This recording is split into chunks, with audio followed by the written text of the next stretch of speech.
সেটা হচ্ছে মমতা ব্যানার্জি, তার বস।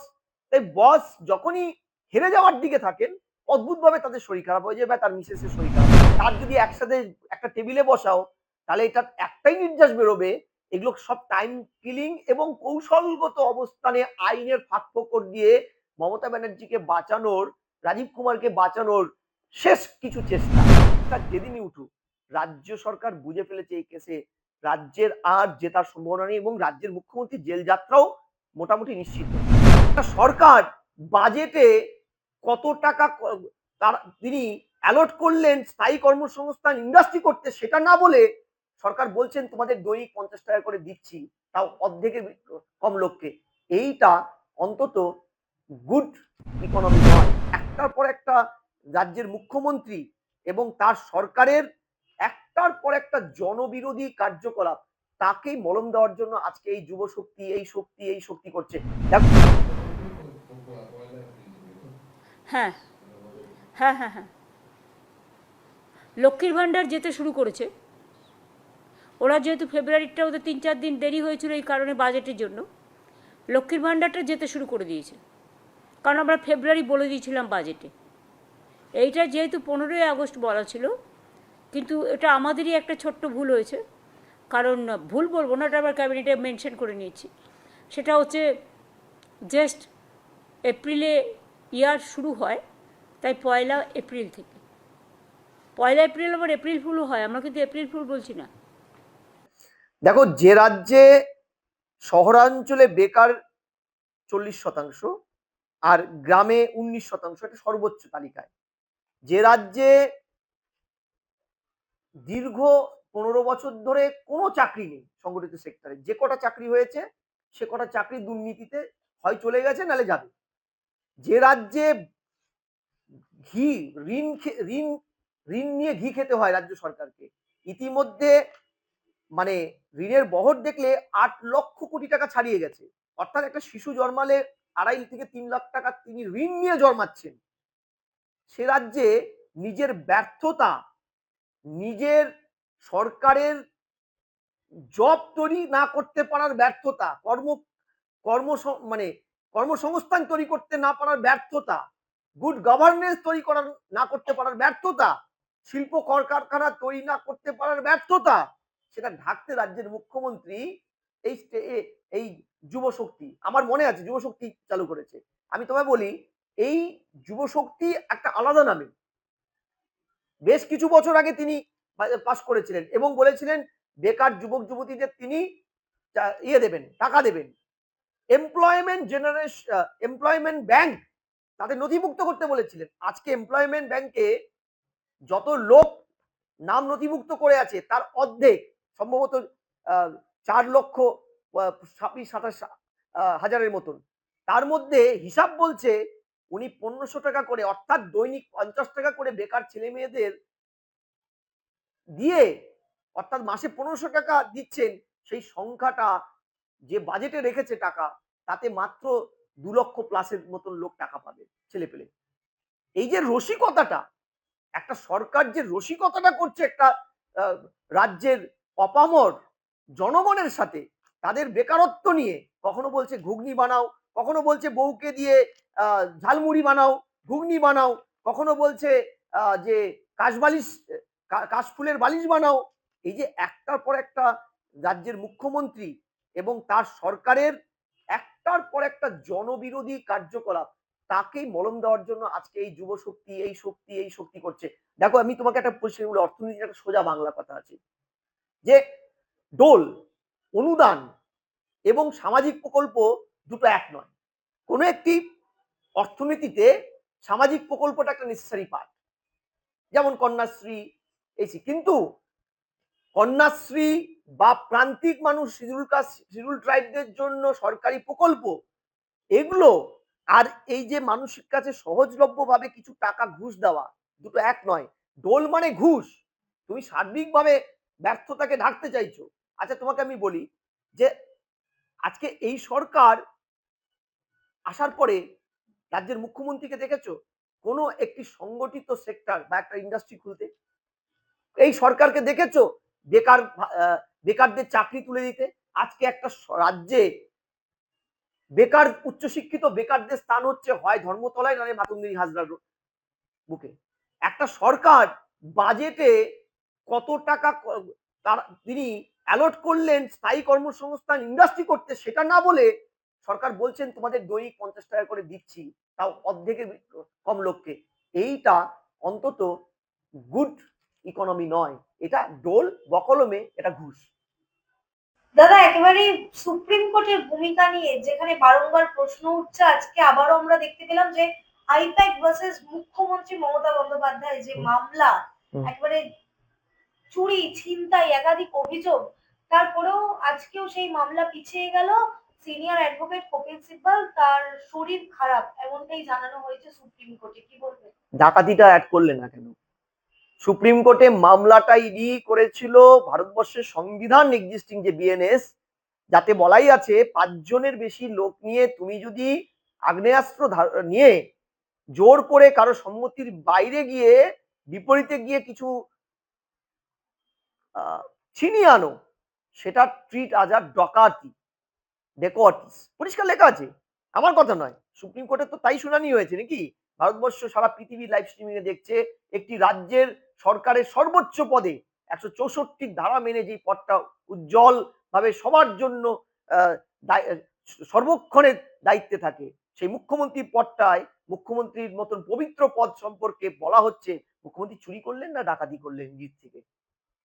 সওয়াল জবাব হচ্ছে। এবার প্রশ্ন তোমার দ্বিতীয়, কেন ইয়ে হলেন কপিল সিব্বলের শরীর খারাপ হলো? দেখুন, দেখো, শরীর খারাপ, শরীর থাকলে খারাপ হবে, শরীরের নাম মহাশয়, যেমন সইবে তেমন সয়।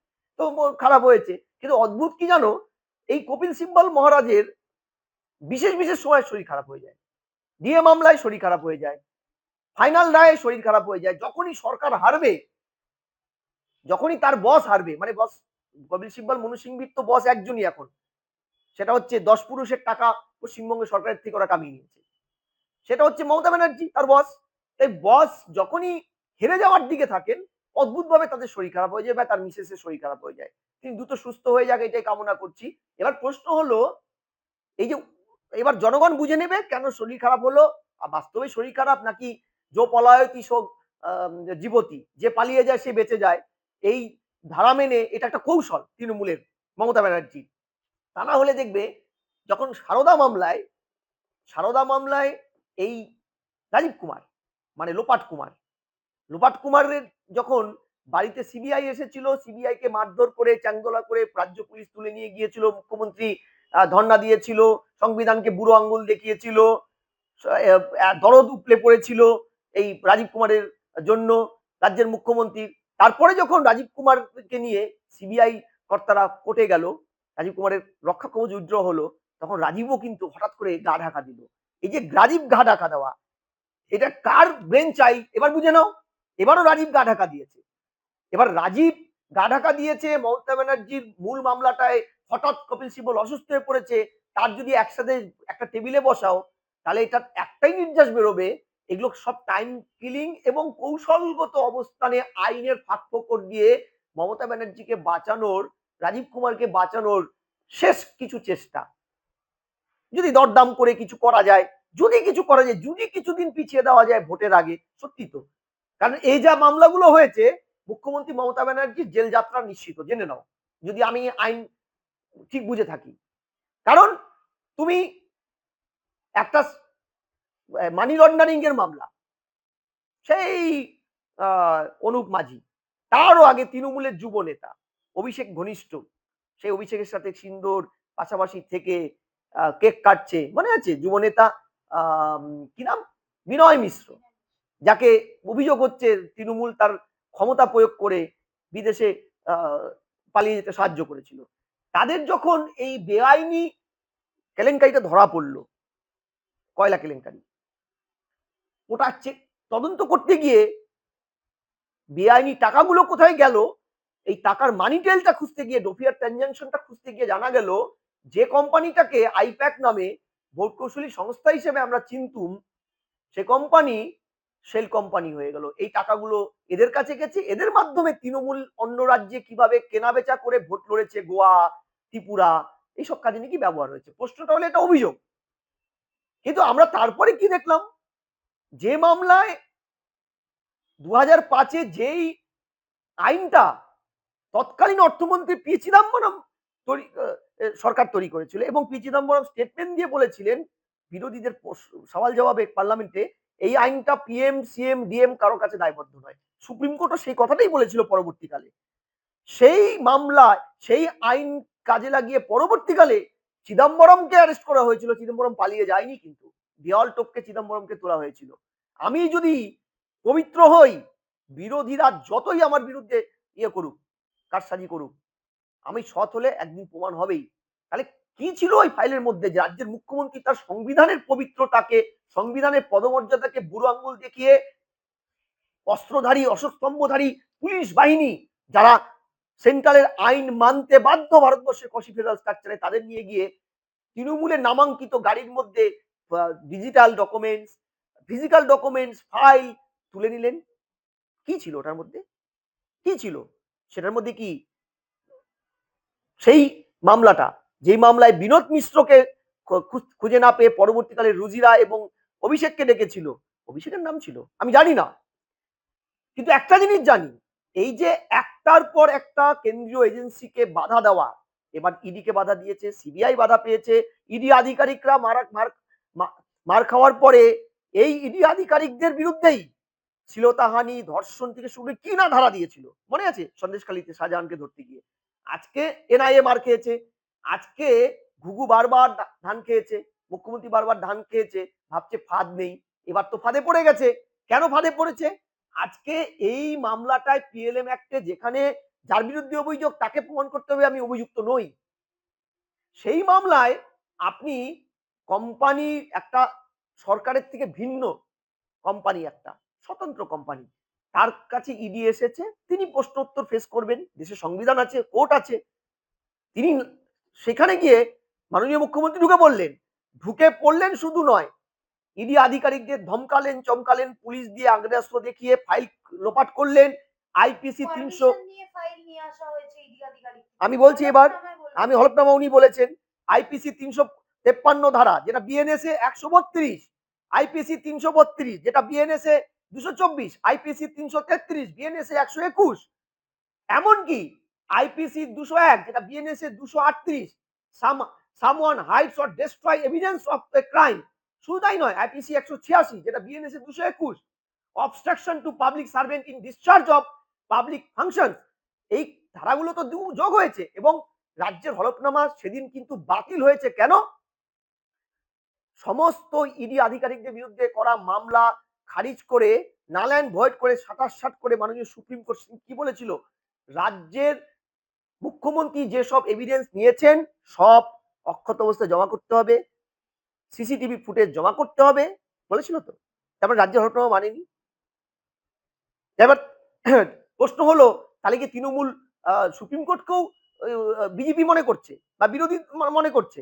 এখনো পর্যন্ত ছড়াকার দেবাংশু বা কুণাল ঘোষ এই ধরনের স্টেটমেন্ট দেয়নি, তারা মেনে নিয়েছে সুপ্রিম কোর্ট ঠিক বলেছে। তাহলে রাজ্যের তথ্যটা ভুল, তারা যেটা সোলো পাউডার মেখে বিভিন্ন চ্যানেলে চিৎকার করে বলে বেরিয়েছে তারা ঠিক করেছে, তারা ঠিক করেছে, হ্যাঁ, ইডি ভুল করেছে। এবার প্রশ্নটা হলো যে এই যে এত বড় মাপের কনস্পিরেসি, তাতে যে বাংলা এবং বাঙালির মান ক্ষুণ্ণ হলো, রীতিমতন কেন্দ্রীয় এজেন্সিরকে ডাকাতি করে নিল রাজ্যের মুখ্যমন্ত্রী, তাতে, এবং তারপরে যেটা আজকে সিকোয়েন্স, আমি তোমায় বলছি, এই কেসটা যেদিনই উঠুক, রাজ্য সরকার বুঝে ফেলেছে এই কেসে রাজ্যের আর জেতার সম্ভাবনা নেই, এবং রাজ্যের মুখ্যমন্ত্রী জেল যাত্রাও মোটামুটি নিশ্চিত। একটার পর একটা কিন্তু ডিলে ট্যাকটিসটা নিয়েছে, ডিলেইং ট্যাকটিস। যদি কোনোভাবে নতুন কোনো পন্থা বের করা যায়, এটা ব্রেন চাইল্ড আমাদের রাজ্যের মুখ্যমন্ত্রী মমতা ব্যানার্জি, আর কারো নয়।